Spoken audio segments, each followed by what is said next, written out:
विक्रम सम्वत 2050 साल ज्येष्ठ 2 गते एमालेका शीर्ष नेता केपी शर्मा ओली र माधव कुमार नेपालले पार्टीका महासचिव मदन भण्डारीलाई दिउँसो 2 बजे पोखरा पुग्ने गरी फ्लाइटबाटै जानु भनेर भन्छन्। भण्डारी सोही बमोजिम निकन एयरको उडानबाट काठमाडौँदेखि पोखरा पुग्छन्।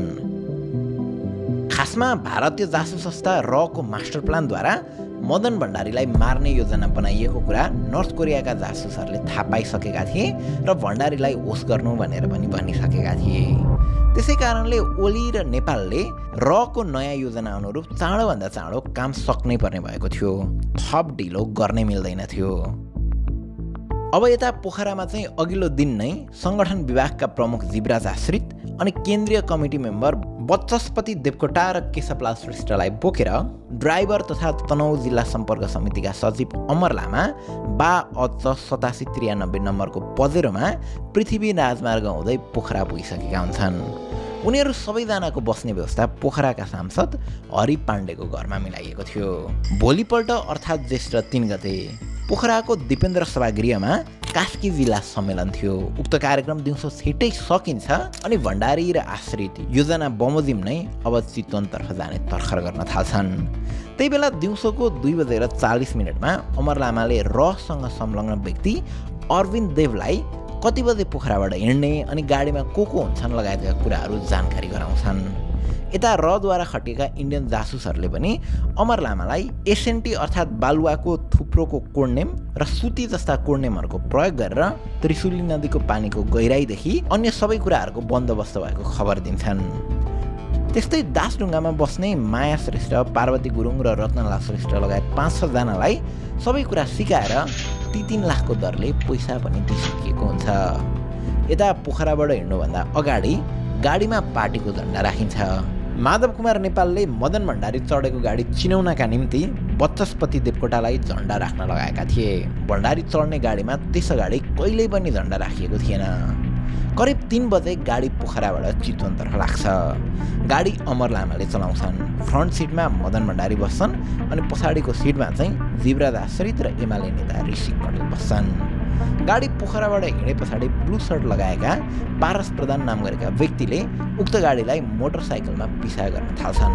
त्यो सँगसँगै 13 जना मान्छे बोकेको एउटा कालो रङको भ्यानले पनि गाडीको पिछा गर्न थाल्छ। कालो भ्यानलाई ड्राइभर थापा कोडनेम ओपिकले चलाउँदै हुन्छन्। यसैबीच राजेन्द्र खेताङको नेतृत्वमा अर्को 13 जना मोटरसाइकलमा र विपिन सिंह कोडनेम उजिरको नेतृत्वमा 15 जना मिनी भ्यानमा मदन भण्डारीको गाडीलाई कुरेर मुङ्गलिनमा बसिरहेका हुन्छन्। मिनी भ्यानका ड्राइभर रञ्जित कारलाई 4 लाख दिएर कुरा मिलाइएको थियो। यीमध्येका विपिन सिंह उजिर चाहिँ एक इन्डियन क्रिमिनल थिए जसलाई जासुसी गर्न रले नै नेपालमा खटाएको थियो। अर्का राजेन्द्र खेताङ चाहिँ उद्योगपति मोहन गोपाल खेताङका जेठा छोरा हुन् र अहिले खेताङ ग्रुपका चेयरपर्सन पनि उनी नै छन्। राजेन्द्र खेताङ, विपिन सिंह उजिर र उनीहरूको टोलीले 1993 फेब्रुअरी 7बाट नै मदन भण्डारीमाथि कडा निगरानी राख्न थालेका थिए, जुन भनेको हत्याकाण्डभन्दा 10 महिना अगाडि हो। अनि हत्याको प्लानिङ चाहिँ रले झन्डै 2 वर्ष अगाडिदेखि नै गरिरहेको थियो। यता माधव कुमार नेपाल र केपी शर्मा ओली चाहिँ रको प्लानमा 3 महिना अगाडि मात्र जोडिएका थिए। 3 महिना अगाडि मात्र जोडिए पनि यो सम्पूर्ण घटनामा वान अफ द इम्पोर्टेन्ट भूमिका केपी ओली र माधव नेपालकै थियो। अब यता मदन भण्डारीको गाडीलाई पिछा गर्दै आएको टोली मुगलिन आइपुग्छ अनि मुगलिनमा कुरेर बसेको टोलीसँग मिसिन्छ।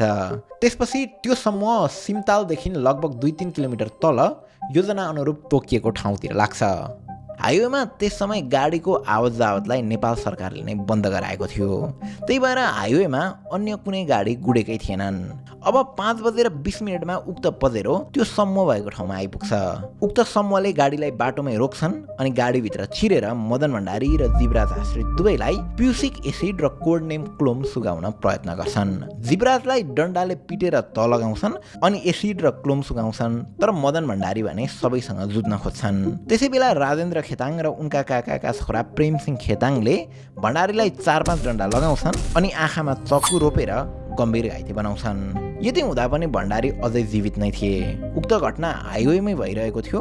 योजना अनुरूप सडकमा अन्य कुनै गाडी थिएन। तर एक्कासी त्यहाँनिर एउटा ट्रक आइपुग्छ। उक्त ट्रकमा एकजना ड्राइभर र एकजना सहचालक थिए। ट्रक पोखरादेखि चितवनतर्फ नै जाँदै थियो। त्यसैले ती ड्राइभर र सहचालकले पक्कै पनि त्यो घटना हुँदै गरेको केही देखेका पनि थिए। अब ट्रक आउँदै गरेको खबर पाए पछाडि गम्भीर घाइते भएका भण्डारीलाई जबरजस्ती भ्यानमा कोच्छन् अनि यता पहिल्यै ढलिसकेका जीवराजलाई चाहिँ त्यो समूहले पजेरो गाडीको पछाडि लम्पसार पार्छन्। त्यस पछाडि ती दुई गाडी दासढुङ्गातर्फ अगाडि बढ्छ।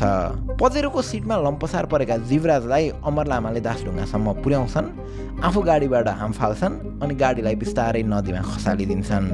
गाडी कतै अड्किने पो हो कि भन्ने सोचेर प्रेम प्रकाश खेताङ र किशोर यादवले गाडी पछि एउटा ठुलो ढुङ्गा पनि खसाउँछन्। गाडीलाई नदीमा खसाए पछाडि अमर लामा ड्राइभर रञ्जित कारले चलाएको भ्यानमा चढेर चितवनतर्फ लाग्छन्। उनलाई पार्टी कार्यालयमा घटनाको खबर ढिलो पुर्याउनु भनेर भनिएको थियो। यता भ्यानमा जबरजस्ती कोचिएका मदन भण्डारीलाई चाहिँ भ्यानभित्र उक्त समूहले मारिदिन्छ र लासको ठेगान लगाउन प्लान बनाउन थाल्छ।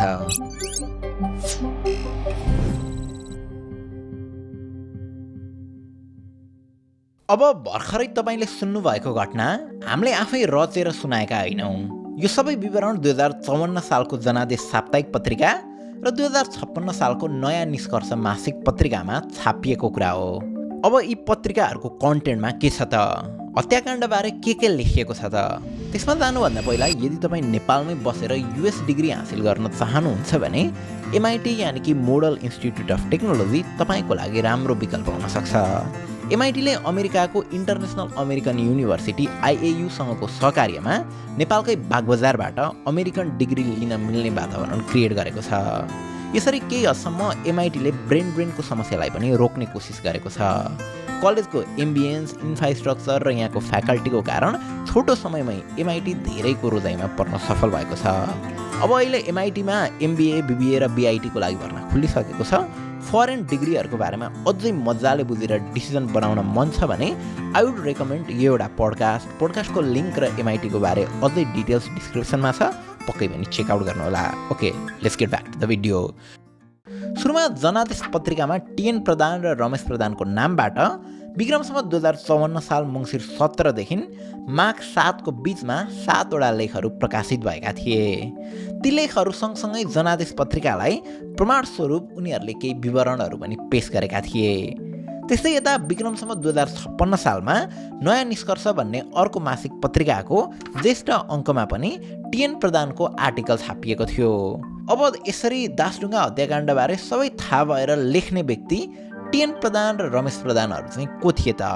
यी दुईको व्यक्तिगत विवरणमा त हामी अन्त्यतिर आउने नै छौँ, तर सुरुमा चाहिँ उनीहरूले ती आर्टिकलहरूमा के लेखेका थिए अनि तिनले दासढुङ्गा हत्याकाण्डबारे के पोलहरू खुलाए त, यो विषयमा चर्चा गरौँ। सुरुमा अब यी दुई घटना र मितिलाई बुझौँ है त। घटना नम्बर 1, विक्रमसम्म 2048 साल भाद्र 7 गते, यानि कि दासढुङ्गा हत्याकाण्ड हुनुभन्दा झन्डै 2 वर्ष अगाडि भारतीय दूतावासको चौरमा एउटा मिटिङ बस्छ। मिटिङमा जयप्रकाश गुप्ता, रविन्द्रनाथ शर्मा, अर्जुन नरसिंह केसी, ईश्वर पोखरेल र हरविन्दर उरीको उपस्थिति थियो। झरीको समय भए पनि चौर उभाएको थियो। टिएन प्रधान जो आफै पनि भारतीय दूतावासमा काम गर्थे, उनले उक्त मिटिङको फाइल भोलिपल्ट देख्छन्, जसमा लेखिएको थियो राष्ट्रवादी कम्युनिस्टलाई प्रभावमा पार्न निम्न उपायहरू लगाउने: पैसा, मोजमस्ती, ब्ल्याकमेल र मनोवैज्ञानिक तरिका।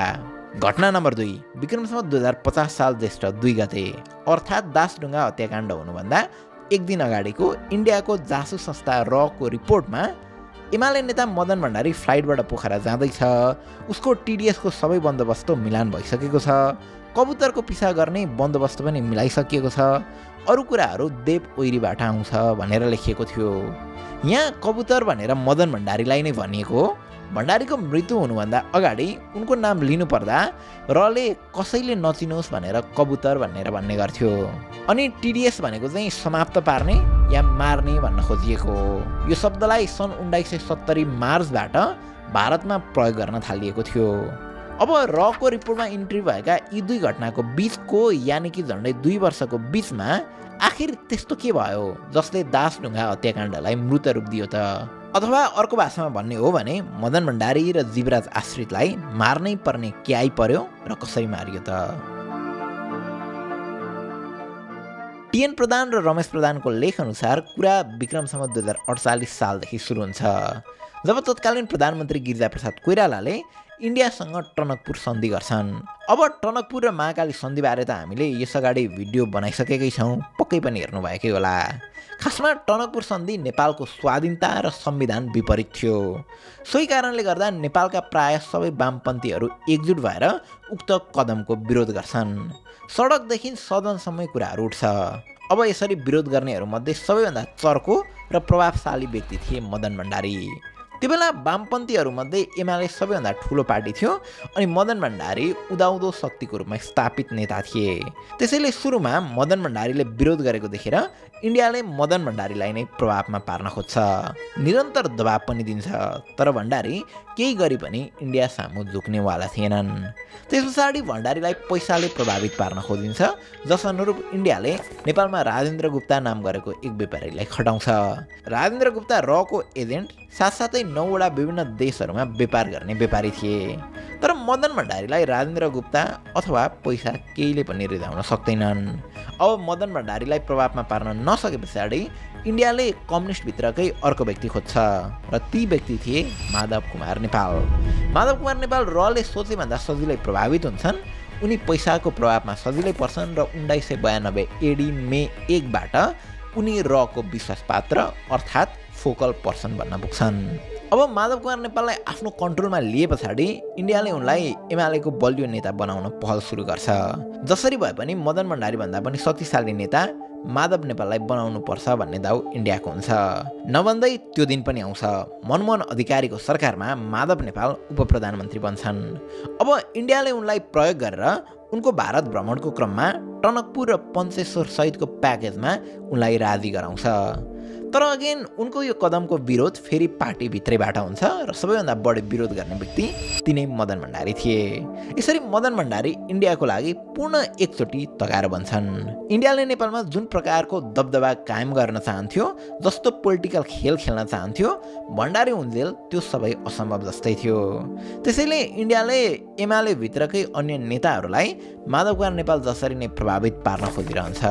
अब विक्रमसम्म 2047 सालको पुसमा विराटनगरमा भएको एमालेको कार्यक्रममा मदन भण्डारीले दिएको भाषण भारतीय दूतावासका मान्छेहरूले पनि सुन्छन्। भण्डारीको प्रभाव देखेर भारतीय दूतावास जसरी पनि भण्डारीलाई प्रभावित पार्न चाहन्थे। तर भण्डारी दरबारबाट पनि घेरिएका छन् भन्ने खबर दूतावासलाई थियो। त्यही भएर अब दूतावासलाई दरबारसँग नजिक भएको मान्छे चाहिएको थियो, जो माधव कुमार नेपाल जस्तै सजिलै हात पर्न सकोस्। अनि अलिकति रिसर्च गर्दा त्यस्तो मान्छे पत्ता लाग्यो पनि, केपी शर्मा ओली। विक्रमसम्म 2047 सालसम्म रले एमालेका सिपी मैनालीलाई प्रभावशाली नेता मान्थ्यो। केपी ओली रको नजरमा परेकै थिएनन्, तर केपी ओलीसँग एउटा गुण थियो जुन सिपी मैनालीसँग थिएन।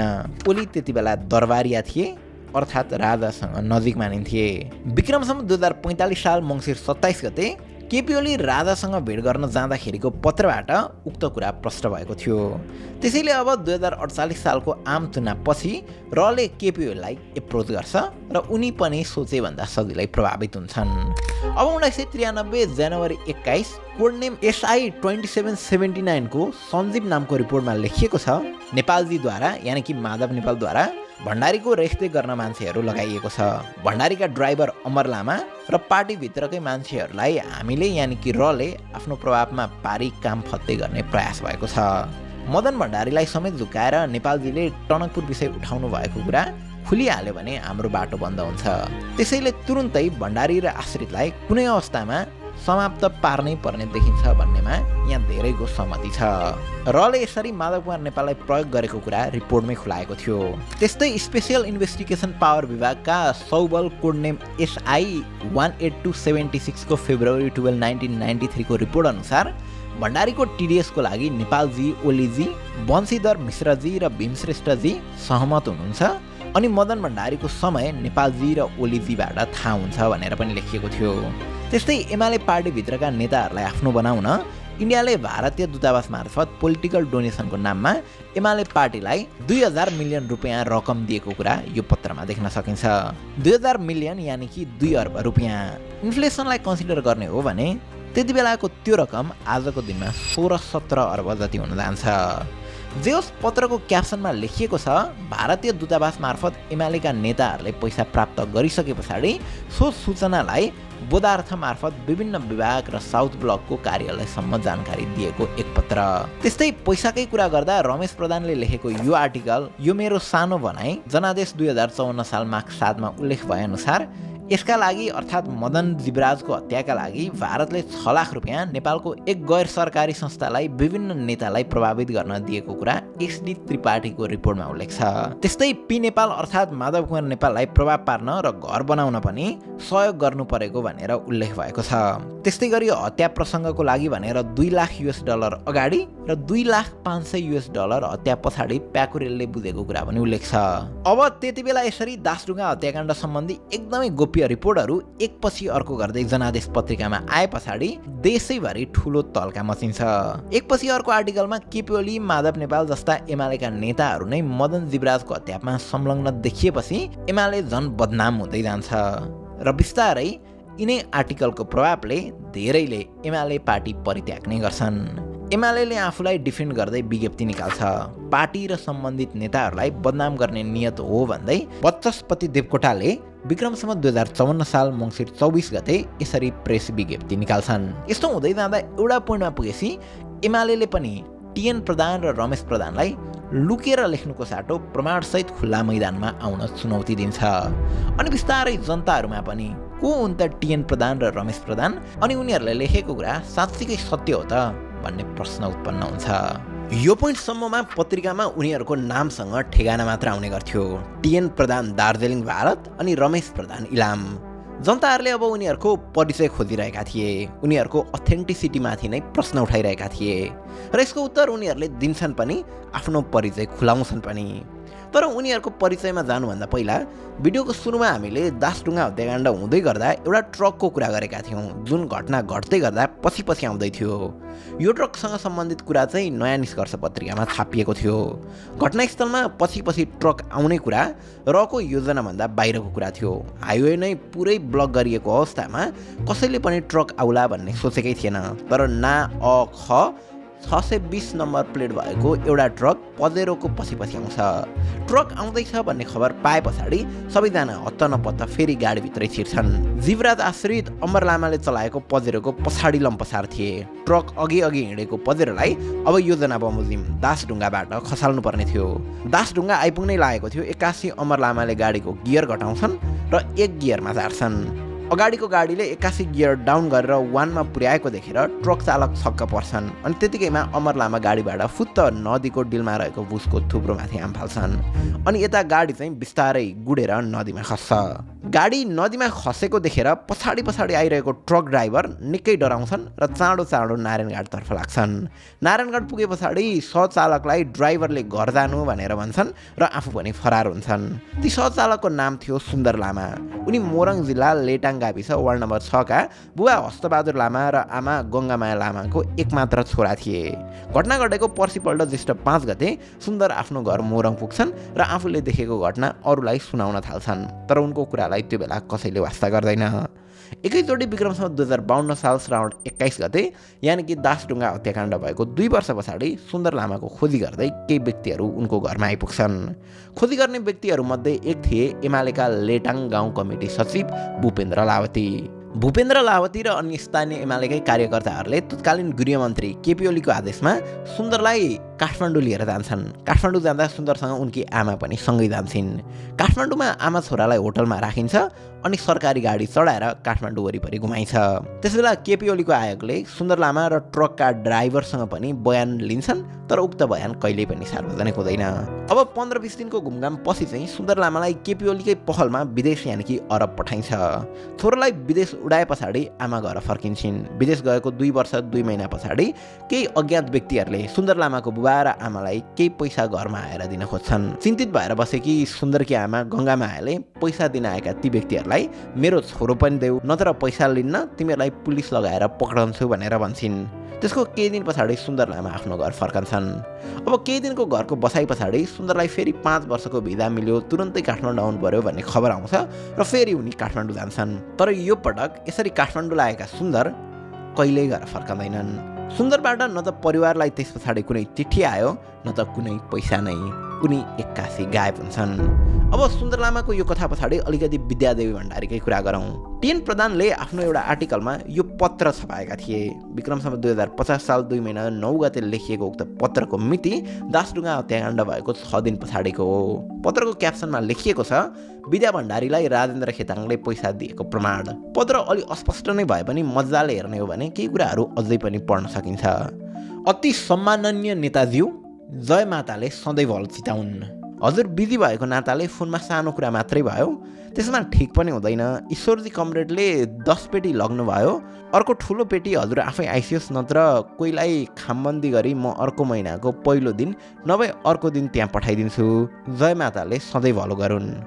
अब यो बाहेक पनि टिएन प्रधान र रमेश प्रधानले आफ्ना आर्टिकलहरूमा घटनाको बारेमा धेरै इन्ट्रेस्टिङ कुराहरू लेखेका छन्। एउटा आर्टिकलमा लेखिएको छ, मदन भण्डारीको हत्या पछाडि उनको घरमा पार्टीकै एकजना मान्छेलाई पठाएर माधव कुमार नेपालले भण्डारीको कागजपत्रहरू सबै आफ्नो घरमा ल्याउन लगाउँछन्। ती सबै कागजको अध्ययन गरेर आवश्यक कागजपत्रहरू भारतीय दूतावास र अमेरिकी दूतावासमा बुझाइन्छ अनि अनावश्यक कागजहरूलाई चाहिँ भारतीय जासुससँगको उपस्थितिमा बागमती किनारको पुल नजिकै जलाइन्छ। अब चाहिँ लागौँ टिएन प्रधान र रमेश प्रधान को थिए त भन्ने प्रश्नमा। उनीहरूको बारेमा धेरै टिका टिप्पणी हुन थालेपछि 2054 साल पुस 22मा जनादेशको सञ्चालक तथा सम्पादक गोपाल चिन्तन र जनक पाठकले रमेश प्रधानको परिचय भन्दै एउटा आर्टिकल छाप्छन्। रमेश प्रधान र उनको परिवार विराटनगर 22मा 2 तलाको घर बनाएर बसेको छ। उनीहरूको घर इलाम र विराटनगर दुवै ठाउँमा छ। कुनै समय उनी आफू एमालेको विद्यार्थी सङ्गठन अनेरा सेवकीको सामान्य कार्यकर्ता समेत थिए र मदन भण्डारीलाई 5-7 छाक भात पकाएर पनि खुवाएका थिए। त्यस्तै उनले काठमाडौँको शङ्करदेव क्याम्पसबाट एमकम अनि टियुबाट अर्थशास्त्रमा एमए गरेका थिए र त्यो बेला चाहिँ उनी एउटा ट्राभल एजेन्सीमा कार्यरत थिए। आफ्नो चिनिने नाम रमेश नै रहेको तर जात भन्ने नेवार प्रधान नभइकन आफूले प्रधान टाइटल राखेको भनेर त्यो आर्टिकलमा उनको परिचय खुलाइएको थियो। अब यता टिएन प्रधानको बारेमा चाहिँ नयाँ निष्कर्ष पत्रिकामा छापिन्छ। टिएन प्रधान अर्थात् तीर्थनारायण प्रधान न्यू दिल्लीको गृह मन्त्रालयबाट सरुवा भएर काठमाडौँको भारतीय राजदूतावासमा कार्यरत थिए। टिएनको बसाइ लाजमीपातमै थियो। 1990 डिसेम्बर 11मा उनी दूतावासको सेक्युरिटी विङबाट पोलिटिकल विङमा ट्रान्सफर भएका थिए। त्यसपछि 9 वर्षको आफ्नो कार्यकालमा उनलाई नेपालको सबै राजनीतिक मामलाको खबर भइसकेको थियो। पोलिटिकल विङमा काम गर्न थाले पछाडि टिएन प्रधान अघि हामीले भनेको अरविन्द र उरीको अन्डरमा काम गर्न पुग्छन्। त्यही समयमा उनले दासढुङ्गा हत्याकाण्डको बारेमा पनि सबै जानकारी र पत्रहरू पाउँछन्। आफूले जागिर छाडे पछाडि पत्रिकामा लेख्छन्। उनको बारेमा यो परिचयसँगै पत्रिकामा उनको फोटो पनि आएको थियो। यसरी पत्रिकामा उनको फोटो नै आएपछि र दूतावासभित्रकै मान्छे हो भन्ने भए पछाडि उनले लेखेका सबै कुरा जनताले विश्वास गर्दै जान्छन्। अब यो सबै कुरा हुँदै गर्दा त्यसको केही महिना पछाडि अर्को निकै अचम्मको कुरा हुन्छ। विक्रमसम्म 2056 भाद्र 14मा नयाँ निष्कर्षले यसरी एउटा प्रेस विज्ञप्ति निकाल्छ, जसमा लेखिएको छ, तत्कालीन एमालेको 6औं महाधिवेशन पूर्व एमाले र नेतृत्वदायी व्यक्तिहरूको चरित्र हत्या गरी जनविश्वास ध्वस्त पार्ने उद्देश्यले तत्कालीन फरक मतका प्रभावशाली नेता सिपी मैनालीको नेतृत्वमा एक गोप्य टोली सक्रिय भएको र त्यस टोलीका सदस्यहरूले नै टिएन प्रधानको नामबाट नयाँ निष्कर्षमा लेख छापेका थिए। 3 वर्ष अगाडिदेखि नयाँ निष्कर्षमा प्रकाशित टिएन प्रधान धारावाहिक कथाको परिकल्पनाकार पनि उनीहरू नै हुन् भनेर लेखिन्छ। त्यस प्रेस विज्ञप्तिमै टिएन प्रधान भनेर छापिएको उनको फोटो उनको नभइकन भारतका पत्रकार तथा सांसद कुलदीप नयरको हो भनेर पनि लेखिएको हुन्छ। अब आफूमाथि लागेको आरोपको खण्डन गर्दै सिपी मैनालीले हाम्रो पार्टीमा विवाद थियो तर विज्ञप्तिमा लेखेअनुसार हाम्रो केही संलग्नता छैन, टिएन प्रधान र रमेश प्रधानले भनेका केही कुराहरू सत्य हुन् भनेर भन्छन्। त्यो पछाडि टिएन प्रधान र रमेश प्रधानका आर्टिकलहरू फेरि कहिल्यै आउँदैनन्। उनीहरूले दासढुङ्गाको विषयमा उठाएका कुराहरूको खण्डन पनि कसैले गर्दैन। अन्त्यमा उनीहरूको एक्जिस्टेन्समाथि नै प्रश्न उठाएर उनीहरूले भनेका कुराहरू नै झुटा हुन् भनेर न्यारेटिभ बनाइन्छ। तर जे जति रका प्रमाणसहित कुराहरू उठाइएको छ, के ती सबै झुटा हुन् त? गलत हुन् त? के तिनमा कुनै सार छैन त? गलत हुन् भने गलत हुने प्रमाण पनि देखाउनु पर्यो नि। यो गम्भीर प्रश्न फेरि पनि देखाउन मिल्छ। मदन आश्रितको यो हत्याकाण्ड म जन्मनुभन्दा अगाडिको घटना हो, जसको कारणले हामीले अनफिल्ड रिसर्च गर्न सक्ने कुरै भएन। आर्टिकल, बुक्स र केही व्यक्तिको भनाइमा आधारित रहेर हामीले दासढुङ्गासँग सम्बन्धित यी भिडियोजहरू निकाल्यौँ। प्रमाणहरू स्क्याटर्ड छन्, तर डट्सहरू भने अझै पनि कनेक्ट गर्न मिल्छ।